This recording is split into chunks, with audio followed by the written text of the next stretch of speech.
सूरज अभी पूरा उगा भी नहीं था। गांव के बाहर फैले कूड़े के मैदान में एक पतली दुबली लड़की फटी कमीज और पुराने कपड़े के साथ झुक कर कुछ ढूंढ रही थी। नाम था नीलम। वही गांव वाले उसे काली कहकर पुकारते थे। बच्चे हंसते और कहते, देखो देखो काली मैया आ गई। वह कुछ ना कहती, बस चुपचाप वहां से चली जाती। घर में ना चूल्हा था ना कोई बात करने वाला। पति सालों पहले बदसूरत और कूड़ा चुनने वाली कहकर चला गया था। माँ जो कुछ दिन पहले इस दुनिया से चल बसी, उसके बाद से झोपड़ी में वह सिर्फ अकेले रहती। उस दिन भी नीलम ने कूड़े के ढेर में एक नया कोना चुना। छड़ी से मिट्टी को उल्टाते समय अचानक उसकी नज़र एक अजीब चीज पर पड़ी। एक बोरा, बिल्कुल साफ, लगभग नया, ना कीचड़ ना दाग। ऊपर मोटी रस्सी की गांठें कसकर बंधी थी। किसने फेंका होगा यह उसने बुदबुदाया। जब उसने उसे खींचने की कोशिश की तो बोरे का वजन बहुत अजीब लगा, जैसे भीतर कुछ ठोस हो। उसने सोचा, शायद अंदर कपड़े होंगे। चारों ओर नज़र दौड़ाकर उसने सुनिश्चित किया कि कोई देख तो नहीं रहा। फिर बोरे को धीरे धीरे किनारे खिसकाया, जहां धुएं की धुंध उसे छिपा सके। उसने रस्सी खोली, बोरा खुला और उसकी सांसें अटक गई। अंदर प्लास्टिक में लिपटी गड्डियां थी। उसने कांपते हाथों से एक खोली। 1000 नोटों के नए नए बंडल। उसकी आंखें चौंधिया गई। वह घुटनों के बल बैठ गई, हाथों से नोटों को छूकर। देखा, क्या यह सच है? उसने खुद से पूछा। उसके हाथ कांपने लगे। उसने चारों ओर देखा, कहीं कोई देख तो नहीं रहा। कुछ देर बाद उसने गहरी सांस ली और फिर फैसला कर लिया। बोरे को फिर से बांधा, पीठ पर लाद लिया और झोपड़ी की ओर चल पड़ी। रास्ते में हर आवाज उसे शक जैसी लगी।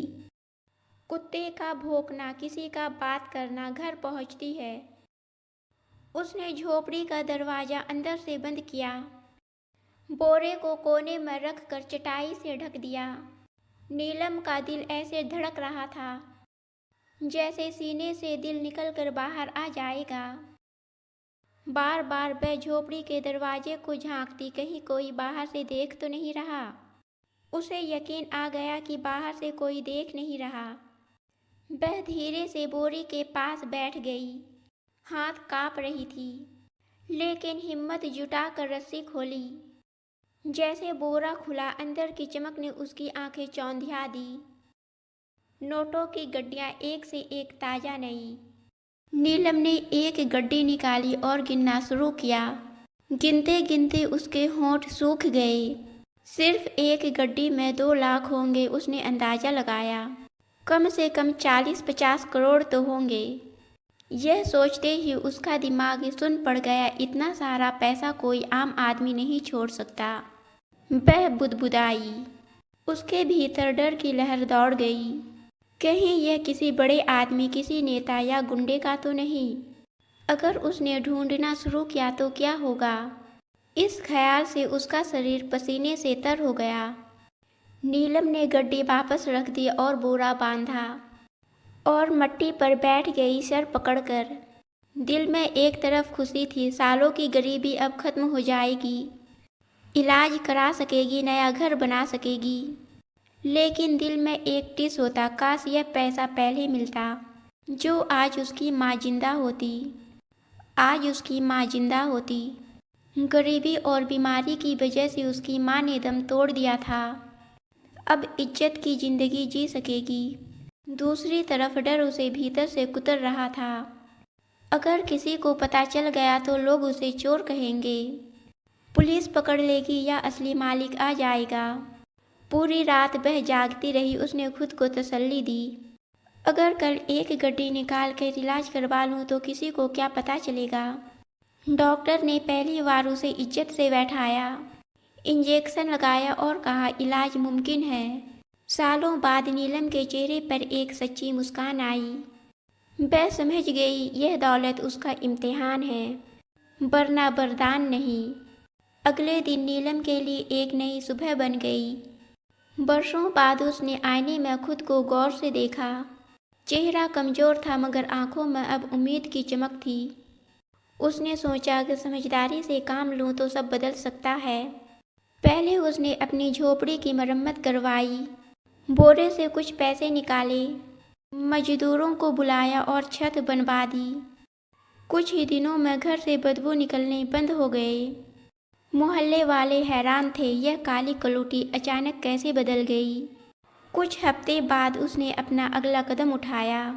गांव की सड़क पर एक छोटी सी चाय की दुकान खोली।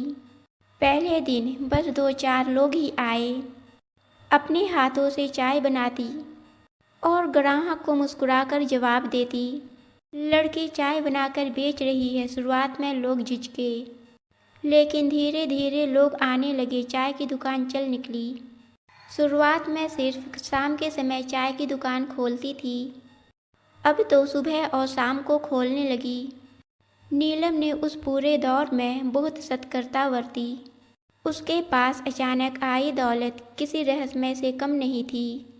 यहाँ पर कभी उसने उसका दिखावा नहीं किया। वह जानती थी अगर जरा सा भी चमक धमक किया तो लोग सवालों की बौछार कर देंगे। बाहर से अब भी वह सीधी सादी चाय वाली दिखती थी। हर ग्राहक को मुस्कुराकर चाय देती, लेकिन भीतर ही भीतर वह जानती थी कि उसकी बोरी में इतनी पूंजी छिपी है ना सिर्फ उसकी बल्कि कई जिंदगियों की दिशा बदल सकती है। कभी कभी मोहल्ले के बुजुर्ग और औरतें उससे कहती, नीलम तुम तो बहुत बदल गई हो, लेकिन वह सिर्फ मुस्कुरा देती। लेकिन भीतर एक मीठा गर्व उमड़ पड़ता। आखिर किसे बुरा लगता है जब दुनिया आपके बदलाव को देखती है। धीरे धीरे उसने कारोबार बढ़ाया। कुछ दिनों बाद उस बोरी से थोड़ा और पैसे निकाले और एक छोटा सा गोदाम शुरू किया माल ढोने के लिए। पुरानी ट्रक खरीदी। नीलम अब चाय बेचने वाली नहीं, सप्लाई करने वाली बन गई। गांव वाले उसे काली कलूटी से नीलम कहकर पुकारने लगे। वह कोई बड़ी व्यापारी होकर तरक्की के इस सफ़र के बीच एक डर हमेशा जीवित रहा। रात को जब वह उस बोरी के पास बैठती तो सोचती, अगर किसी दिन यह राज खुल गया तो, अगर असली मालिक सामने आ गया तो।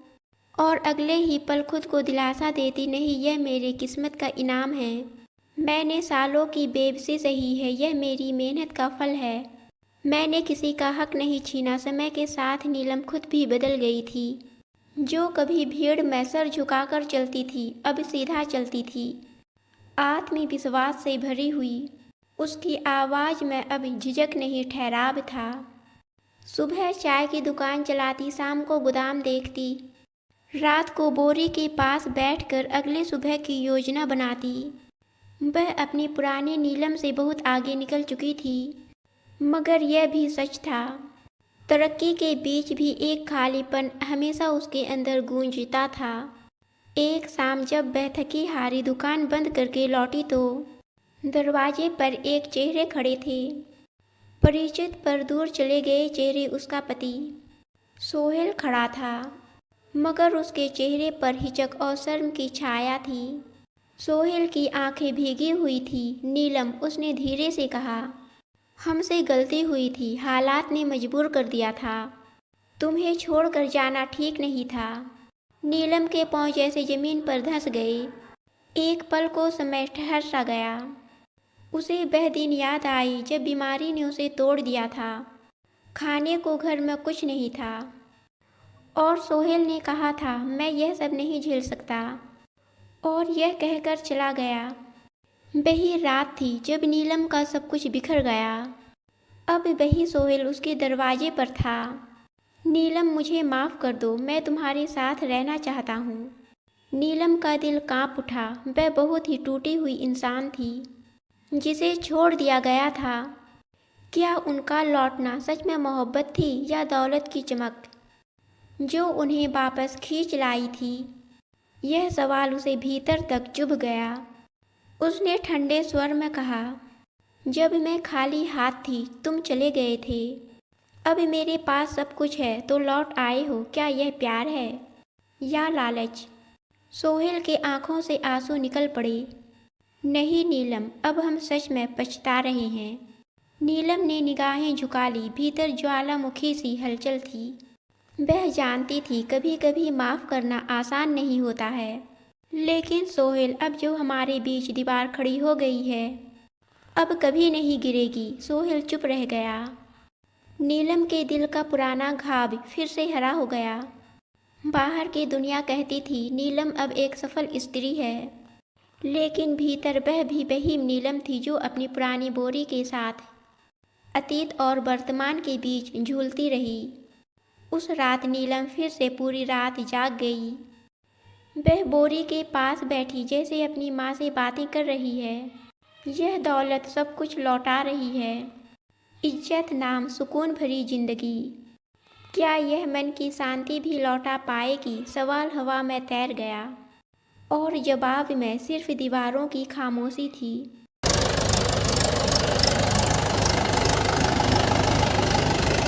कुछ महीने बीते। नीलम की दुकान अब एक छोटे साम्राज्य में बदल चुकी थी। गोदाम से ही माल निकालती, गाड़ियां आती जाती। गांव वाले अब उसे नीलम बहन कहकर सम्मान से बातें करते। बाहर की दुनिया में सब ठीक था, पर भीतर एक बोझ था जो हर रात उसके सीने पर बैठ जाता। वह उस बोरी को देखती और खुद को समझाती, शायद किसी चोर ने फेंकी होगी या शायद किस्मत ने मुझ पर दया की।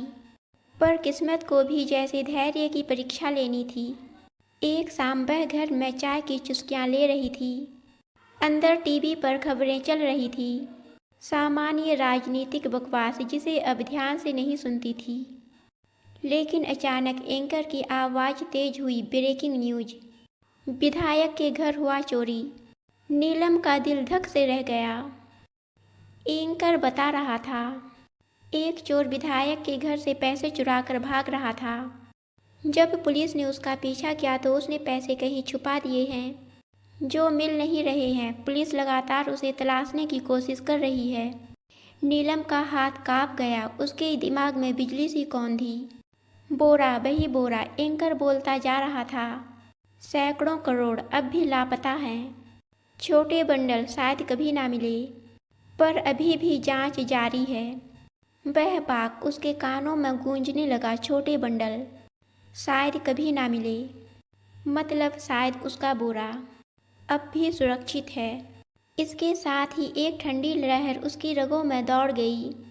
अगर कभी किसी ने पता लगा लिया तो, अगर पुलिस दरवाजे पर आ गई तो। उस रात वह फिर उस बोरे के पास बैठकर गुजारी।